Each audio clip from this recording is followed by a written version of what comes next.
Jadi karena Bu Sari Murninya berhalangan hadir, ada urgensi yang tidak bisa ditinggalkan berhubungan besok akan diadakan pemeriksaan kelas 9 yang dimana Bu Sari Murni sebagai koordinator acara, jadi beliau harus standby di aula untuk mendampingi siswa-siswi yang akan tampil besok. Jadi standby di aula. Jadi untuk itu untuk pagi ini diminta Mistika untuk menggantikan sementara Bu Sari Murni di kelas 8.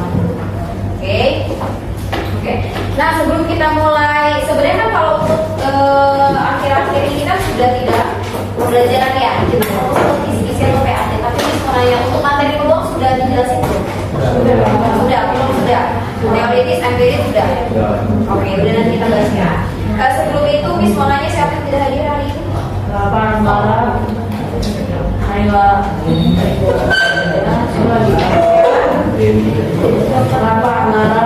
berapa orang yang tidak hadir? Dari tiga orang. yang tidak hadir 3 orang ya? Desri sakit, Rafa sakit, sama udah 2 orang. Naila, Siapa?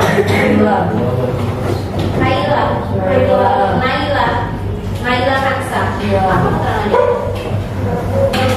ada kasus. Hah? Keterangannya apa? Nggak ada. Keterangannya nggak ada? Tanpa keterangan? Iya. Alfa berarti. Naila. Oke, sebelumnya Miss ingin menginfokan, kalian bingung ya kalau di belakang ada ibu-ibu pakai alamat dari Lila, gitu kan? Karena Miss kenalkannya sebagai ibu karena someday ibu juga di belakang akan menjadi ibu-ibu guru juga kak. Jadi boleh dulu kak perkenalan dulu. Udah perkenalan? Udah perkenalan. Oh jadi udah nggak kaget ya? Jadi nanti mbak-mbak di sini itu ingin melihat pembelajaran di kelas 84 yang kan kelas 84 ini kan aktif ya nanti ya. Iya, pinter-pinter ya kan? Iya. Jadi mbak-mbak di belakang ini maunya kira-kira seperti apa sih kegiatan pembelajaran di 84 ini gitu. Ini sepatunya pada kemana? Ini kok pada terbang semua sepatunya. Dipakai? Oke. Sebelumnya semuanya udah dapat kisi-kisi belum? Sudah, oke. Jadi Miss ingin menginfokan bahwa untuk PATD itu materi yang akan dikeluarkan itu dari bab 1 semester genap sampai bab terakhir yaitu bab peluang. Masih ingat nggak sih bab namanya materinya apa? Teorema Pythagoras. Kalau misalnya kita berbicara Pythagoras berarti berhubungan dengan bangun datar apa? Segitiga apa? Hah? Segitiga siku yang dimana Pythagoras itu digunakan untuk apa sih nak? Untuk apa Pythagoras itu digunakan? Untuk apa? Mencari panjang salah satu sisi pada segitiga apa? Siku. Ada yang masih bingung nggak segitiga siku itu seperti apa? Enggak. Salah satu sikunya misalnya adalah 90 dikatakan segitiga siku. Nah, ketika salah satu sisinya belum diketahui sampai namanya kita. Mau nanya deh, misalnya ini kita review ya, sampai review materi karena Miss yakin materi sebelumnya kalian ada yang lupa ingat. Iya enggak? Benar enggak? Benar enggak? Iya, jadi kita review sedikit, nanti kita bahas ke soal. Paham? Jadi kita diperhatikan dengan baik. Oke.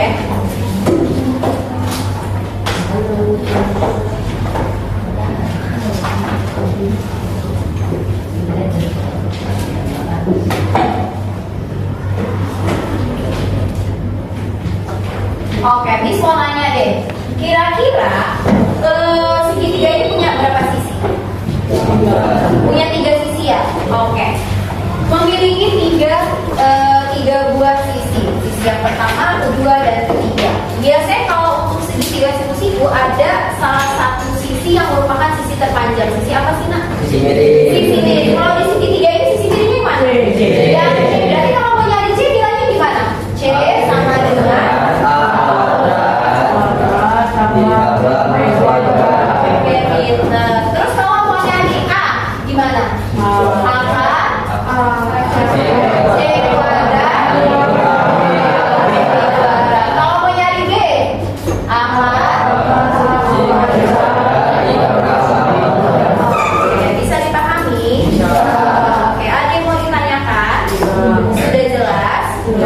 Oke, ada A, B, dan C, yang dimana C ini adalah sisi miring. Yang kita ketahui bahwa rumus Pythagoras itu adalah jumlah kuadrat sisi miring itu sama dengan jumlah kuadrat kedua sisi yang lainnya, sisi A dan sisi B. Sampai sini paham? Oke. Terus ada juga pembagian segitiga berdasarkan besarnya nah. Oke, sebentar kita bahas ke isinya deh. Jadi untuk indikator soal yang pertama, jadi nanti kalau untuk PAT sama seperti sebelum-sebelumnya itu terdistribusi dari 40 soal, yang dimana tingkat kesukarannya dari mudah, sedang hingga sukar. Nah, kalau untuk soal yang pertama, itu indikatornya adalah disajikan beberapa pernyataan, peserta didik dapat memeriksa kebenaran teorema Pythagoras dengan benar. Nah, itu yang seperti apa? Coba kita prediksi soalnya seperti apa ya.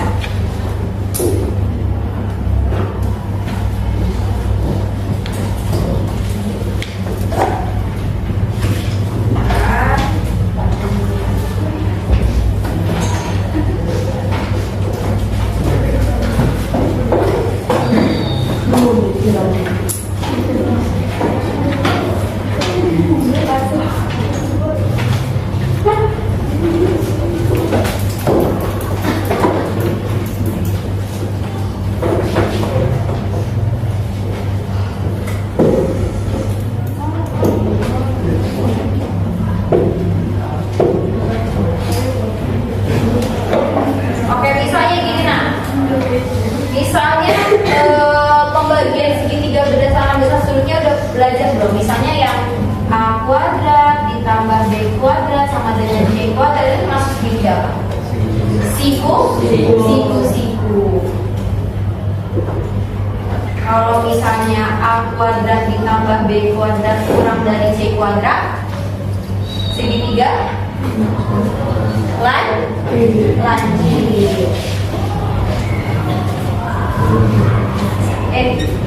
Lancip kumpul. Kumpul apa lancip? Kumpul apa lancip?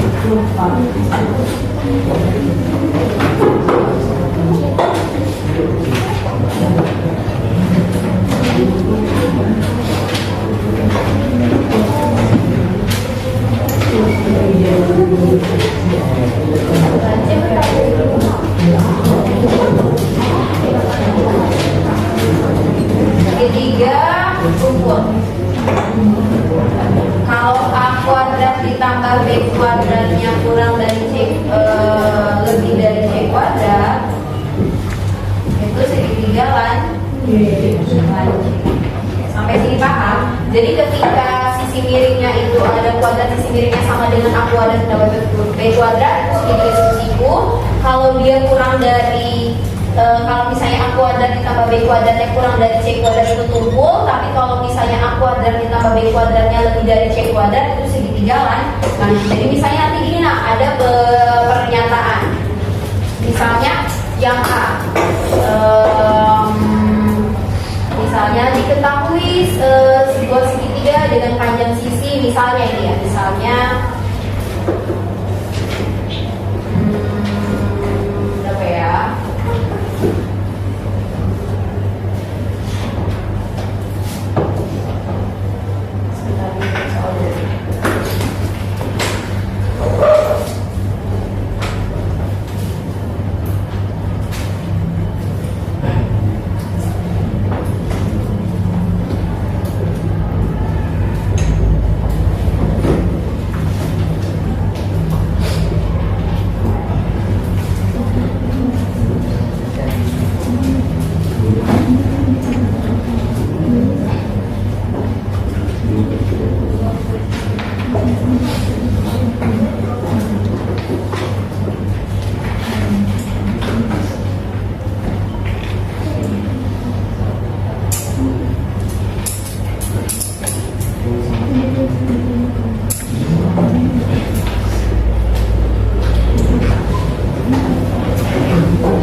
kuadrat itu merupakan segitiga sempurna. Benar? Benar nggak? Benar nggak? Yang jawab salah siapa? Benar? Oke, yang ketiga, C merupakan sisi miring untuk menentukan A kuadrat. C merupakan sisi miring. Nah, untuk menentukan A kuadrat itu sama dengan C kuadrat ditambah B kuadrat. Benar nggak? Salah apa benar?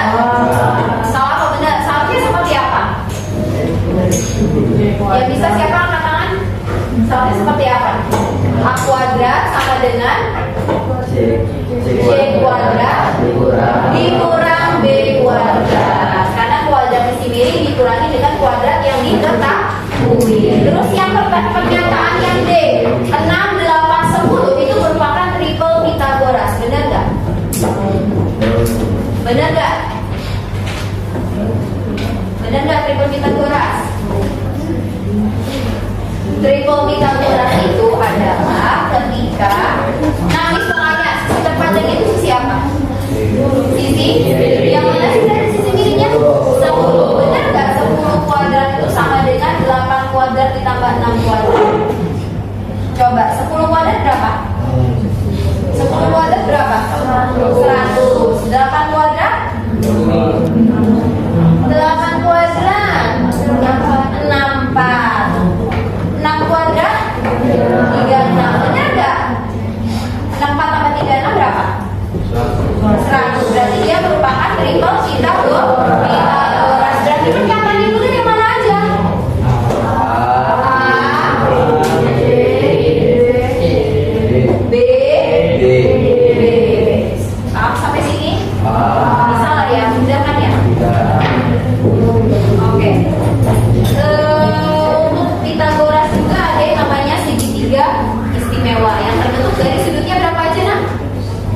Segitiga istimewa 90, 45, 45 sama 90, 60 dan 30. Nah itu kalian pelajari. Itu juga nanti kalian menggunakan yang namanya konsep perbandingan. Untuk materi Pitagoras ada yang masih bingung? Ada yang masih bingung nggak? Isi-isinya udah dibahas belum sama Bu Sarimar? Belum. Ya udah kita baca isi-isinya deh.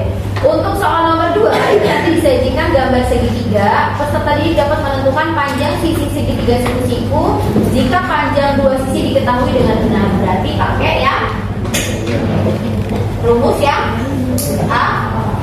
Sini nah untuk mencari panjang salah satu sisi. Terus soal nomor itu untuk tingkat kesukarannya sudah. Untuk soal yang ke nomor 3 itu disajikan gambar. Peserta didik dapat menentukan panjang sisi segitiga siku yang saling bertitik pada salah satu sisinya dengan benar. Jadi mungkin nanti akan ada sebuah segitiga seperti ini nah. Misalnya kalian diminta untuk mencari panjang sisi yang saling berhimpit ini. Bisa nggak pakai teorema Pitagoras? Misalnya A, B, C. Ini misalnya D. Pitagoras itu bisa kita gunakan untuk segitiga ABC kan? Enggak, bisa kita gunakan pada ACD dan CDB. Paham? Oke, pintar. Lanjut ya. Terus selanjutnya untuk nomor 4 disajikan soal tentang bidang datar. Peserta didik dapat menerapkan teorema Pitagoras untuk menentukan panjang salah satu sisi jika panjang dua sisi lain diketahui dengan benar. Jadi mungkin nanti akan ada gambar suatu bidang datar, mungkin bidang datar yang belum tentu segitiga, atau mungkin ada misalnya trapesium atau beja-beja. Kalian bisa untuk menentukan panjang salah satu sisinya. Nah itu untuk tingkat kesukarannya mudah. Untuk soal nomor 5 disajikan ukuran segitiga. Peserta didik dapat menentukan jenis segitiga berdasarkan panjang sisi-sisi yang diketahui dengan benar. Itu mungkin nanti akan ada hubungannya dengan ini. Nah sebentar ya.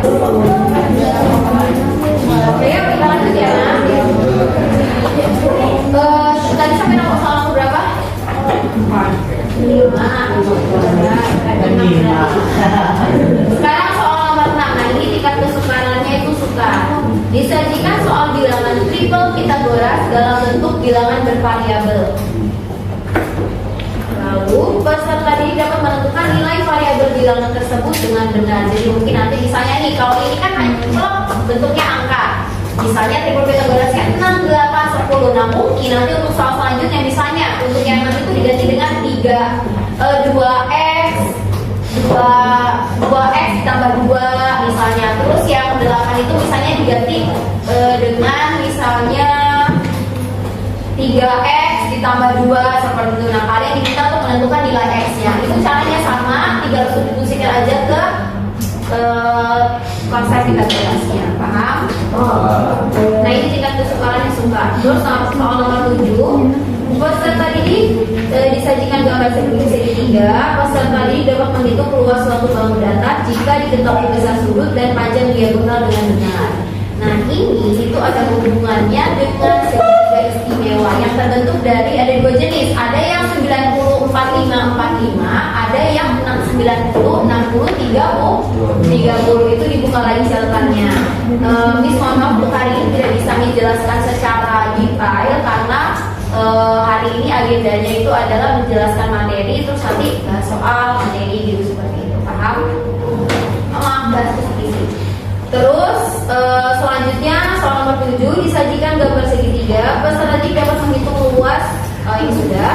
Nomor 8, disajikan beberapa ukuran segitiga. Peserta didik dapat menerapkan perbandingan sisi segitiga tersebut itu berdasarkan sudut dengan benar. Ini masih ada kaitannya dengan soal sebelumnya. Apa? Segitiga istimewa. Berapa tadi kita sudutnya? Yang pertama 90 45 45, sama yang kedua 90 60 dan 30. Terus ada yang soal nomor 9, disajikan soal cerita. Peserta didik dapat menyelesaikan masalah yang berkaitan dengan penerapan konsep teorema Pythagoras dengan benar. Nah untuk soal nomor 9 ini tingkat kesukarannya itu sukar. Nah jangan mimpi balik badan. Nah jangan mirip begini. Nah tingkat kesukarannya sukar. Jadi nanti kalau ini berbeda dengan soal-soal sebelumnya mungkin. Jadi kalau di soal nomor 9 ini kalian akan disajikan soal dalam bentuk cerita, otomatis akan ada narasinya. Jadi di situ tugas kalian untuk mengidentifikasi apa yang harus dikerjakan, lalu misalnya model matematikanya seperti apa, lalu nanti diterapkan ke konsep Pythagorasnya. Terus kalau untuk soal nomor 10, peserta didik dapat menyelesaikan masalah yang berkaitan dengan penerapan konsep teorema Pythagoras dengan benar. Ini nanti akan ada soal, kalian diminta untuk menyelesaikan suatu masalah, mungkin akan berbentuk soal cerita lagi, yang dimana kalau untuk soal nomor 10 ini mungkin nanti akan berkaitan dengan kehidupan sehari-hari. Mungkin nanti misalnya kalian diminta untuk mengukur, misalnya nih ada suatu lapangan, berapa jarak dari misalnya Andi melewati lapangan dari sisi kanan ke sisi gimana ya, sisi kiri atas ke kanan bawah, berapa jaraknya, itu kan pakai teorema Pythagoras. Itu mungkin seperti itu. Nah itu untuk bab yang pertama Pythagoras. Terus untuk bab yang kedua itu bangun ruang sisi datar. Misalnya ada berapa sih nah bangun ruang sisi datar itu, berapa jenis? Ada berapa? Ada apa aja deh? Ada apa aja? Angkat tangan, angkat tangan. Nggak boleh malu, boleh mana? Angkat tangan, angkat tangan.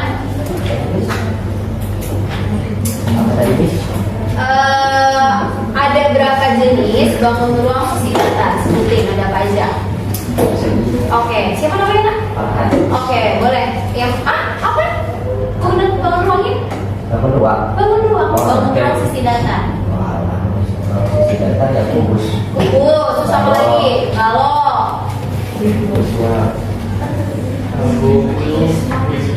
Persegi itu masuk dibangun dan bangun datar.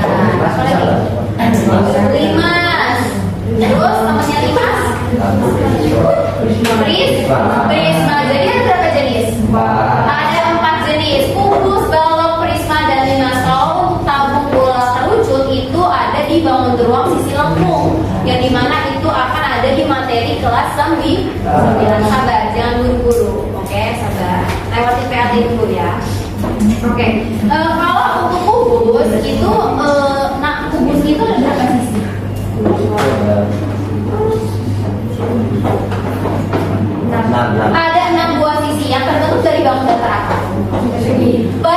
Jadi si kubus itu merupakan bangun ruang yang terbentuk dari 6 buah persegi. Terus kalau misalnya balok,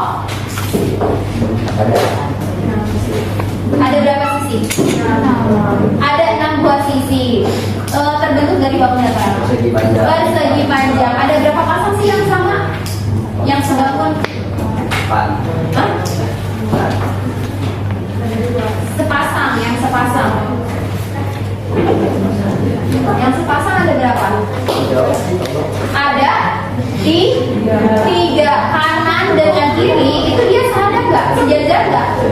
Sejajar. Maka ketika dia sejajar, maka dia sudah ukurannya akan sama. Terus bawah dengan atas, kanan kiri atas bawah depan dengan belakang. Ada yang berapa pasang?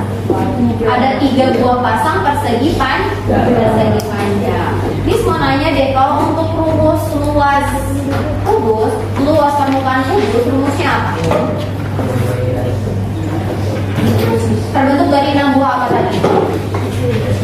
Satu persegi rumusnya apa?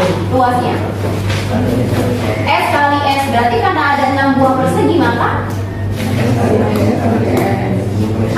ada berapa persegi? Ada 6 nih. Satu persegi rumusnya apa? Sisi kali sisi. Karena ada 6 berarti 6 dikali sisi dikali sisi. Ingat yang namanya luas permukaan itu adalah luas seluruh bangun dasar yang membentuk. Karena dia terbentuk dari 6 buah persegi, maka rumus luasnya adalah 6 dikali sisi dikali sisi. Kalau untuk volumenya sisi pangkat 3 pinter. Terus kalau untuk balok P kali L kali T itu rumus apanya? Volume. Kalau untuk luas permukaannya 2 dikali P dikali L ditambah L kali T ditambah P kali T. Paham? Oke. Kita bahas ke kisi-kisi. Untuk soal nomor 11, peserta didik dapat mengidentifikasi unsur-unsur unsur-unsur kubus, balok, prisma, dan limas dengan benar. Kan masing-masing bangun ruang itu memiliki unsur ya. Ada yang memiliki 6 buah sisi, sudut, diagonal bidang diagonal, dan yang lainnya. Kalian diminta untuk mengidentifikasi kira-kira dari unsur-unsur yang disebutkan itu merupakan bangun datar apa. Jadi kalian harus paham unsur-unsur masing-masing unsur dari bangun datar tersebut. Terus yang kedua itu tingkat keseluruhannya sedang. Terus yang nomor 12, peserta didik dapat menentukan panjang kerangka pada kubus, balok, prisma, dan limas dengan benar. Itu yang namanya panjang kerangka itu dijumlah aja nak semua panjang rusuknya. Paham? Terus yang nomor 14, peserta didik dapat menentukan luas permukaan suatu bangun ruang sisi datar. Itu tadi sudah kita bahas, dipelajari. Terus nomor 15, peserta didik dapat menghitung volume suatu bangun ruang sisi datar. Itu juga nanti kalian bahas. Nah, kita sekarang next ke statistika. Statistika ini sebenarnya materi lanjutan dari kelas 7. Ada yang tahu nggak materi lanjutan apa? Penyajian data. Nah, kalau di kelas 7 kalian hanya belajar penyajian data-nya baru bagaimana cara menyajikan suatu data. Disajikannya bisa dalam bentuk apa aja sih, Nak? Tabel dan diagram. Ada tabel distribusi frekuensi. Ya, kalau diagram ada apa aja? Diagram batang, diagram garis, sama diagram lingkaran. Nah, kalau untuk di statistika yang kelas 8 ini kalian sudah belajar untuk cara mengolah suatu data. Dan ini mau nanya deh, mean itu apa sih, Nak? Rata. Kalau median? Kalau modus? Oke. Itu kalian pelajari cara mencari mean, median, dan modulus. Dan jangan lupa biasanya kalau untuk yang kelas 8 ini sudah mulai disajikan dalam bentuk soal cerita. Misalnya nilai rata-rata suatu kelas A itu segini, ini. Terus ada satu orang siswa yang tidak mengikuti ujian. Berapakah nilai rata-rata berapakah nilai siswa yang belum mengikuti ujian tersebut? Misalnya seperti itu. Udah dikasih belum? Udah. Itu dibahas lagi, dipelajarin lagi.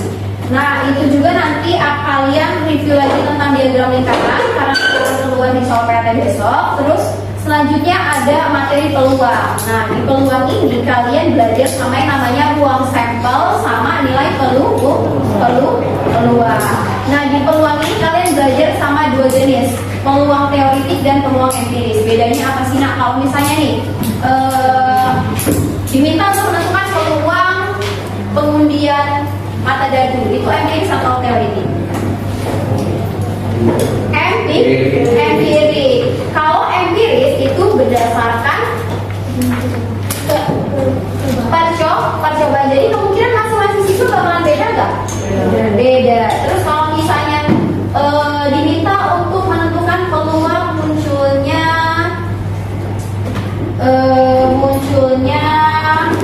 kartu as pada itu kartu, itu empiris atau teoritis? Teoritis. Terus kalau misalnya peluang munculnya berapakah peluang munculnya ketika dua buah koin dilemparkan muncul peluang gambar-gambar? Teoritik atau empiris? Teoritik. Bisa dipahami. Itu kalian pelajari mengenai peluang. Itu terdistribusi dari nomor 33 sampai 40. Ada yang tingkat kesukaran yang sedang, mudah. Jadi tidak ada tingkat kesukaran yang sukar. Karena misalnya untuk materi peluang pun tidak begitu kompleks, maksudnya tidak begitu sulit kan ya? Iya. Sampai sini ada yang ditanyakan? Sudah jelas? Sudah. Jadi nanti mungkin isi-isinya akan dikirimkan oleh Bu Sari Musli. Miss mohon maaf tidak bisa detail menjelaskan materinya pada hari ini karena itu terbatas oleh waktu. Dan juga nanti jangan lupa pukul after break itu kalian akan simulasi, yang dimana nanti sebelum break itu kalian akan menempelkan nomor. Jadi nanti Miss minta ketika sudah berbunyi langsung masuk ke kelas karena akan ada simulasi pelaksanaan PAT. Ini agak berbeda dengan PAT yang sebelumnya karena aplikasi yang digunakan itu berbeda. Paham? Oke, dan jangan lupa belajar dengan tekun. Ingat ini adalah penentu kalian untuk lanjut. Gak hanya ini juga sih, gak hanya di PAT aja, tapi bobot skor untuk di rapor itu memang cenderung lebih besar untuk PAT. Jadi dimaksimalkan dengan baik, walaupun nilai tugas pun itu. Jadi ketika nilai PAT kalian turun, jangan lupa kumpulkan semua tugas. Jadi biar bisa membackup nilai kalian yang kurang. Paham? Oke, jadi nanti sebenarnya tahun ini Miss tidak mengajar di kelas 8. Kebetulan misalnya mengajar di kelas 7 dan kelas 9. Jadi kemungkinan kalau misalnya nanti kelas 9 Miss diberi tugas ngajar lagi di kelas 9, Miss tunggu di kelas 9. Jangan lupa tetap semangat belajar. Terus juga dipelajari lagi materi-materi sebelumnya, karena kalau untuk matematika tidak hanya bisa sebatas melihat saja, tapi namun harus kalian terapkan. Semakin sering kalian latihan soal, semakin banyak kalian tahu materi. Karena matematika ini memang konsepnya sama, tapi jadi soalnya banyak, bervariasi. Jadi tugas kalian pahami konsep lalu latihan soal. Bisa dipahami? Oke. Mungkin itu saja yang dapat disampaikan hari ini. Kita pembelajarannya kurang lebih 10 menit lagi. Mungkin nanti akan ada angket ya Mbak ya. Angket yang akan diberikan oleh ibunya diisi dengan baik. Semoga ibu ingin mengucapkan terima kasih untuk kalian yang telah mengikuti pembelajaran pada hari ini. Tadi Ibu Sari titip semangat untuk kelas 84 karena mungkin besok nggak ketemu lagi nanti Bu Sari ada juga. Ini kan Jumat ya? Iya bukan besok? Iya. Jadi tadi Bu Sari titip semangat untuk kelas 84. Bu Sari titip mohon maaf proses selama ini ada salah kata maupun perbuatan yang mungkin dirasa menyakitkan hati kalian, tapi tanpa yang perlu kalian sadari tidak ada niatan seorang guru untuk menyakiti hati kalian. Semua guru, semua orang tua mau yang terbaik kalian, paham? Walaupun kita hanya terikat ibu dan anak itu hanya di sekolah, tapi kalian sudah kami anggap sebagai anak sendiri. Jadi ketika kalian berbuat salah atau melakukan hal yang tidak baik, kami pun akan sendiri, paham? Jadi good luck untuk PAT besok. Semoga apa yang kalian pelajari setelah ini dapat bermanfaat untuk kalian, untuk kehidupan kalian. Ingat, tidak ada hasil yang mengecewakan, tidak ada hasil yang mengecewakan proses. Ya sih, benar nggak? Iya. Ya kan? Hasil tidak akan mengkhianati proses. Jadi memang tugas kalian belajar, gunakan waktu untuk belajar. Main boleh, itu hanya sebatas untuk refreshing. Jadi harus balance gitu. Oke, timbangan kalau berat sebelah kapan jatuh nggak? Nah gitu, sama kayak gitu harus balance. Kapan waktunya bermain, kapan waktunya belajar. Bisa dipahami? Oke, sekian pembelajaran di hari ini. Mohon maaf bila salah kata. Wabillahi taufiq wal hidayah. Wassalamualaikum warahmatullahi wabarakatuh.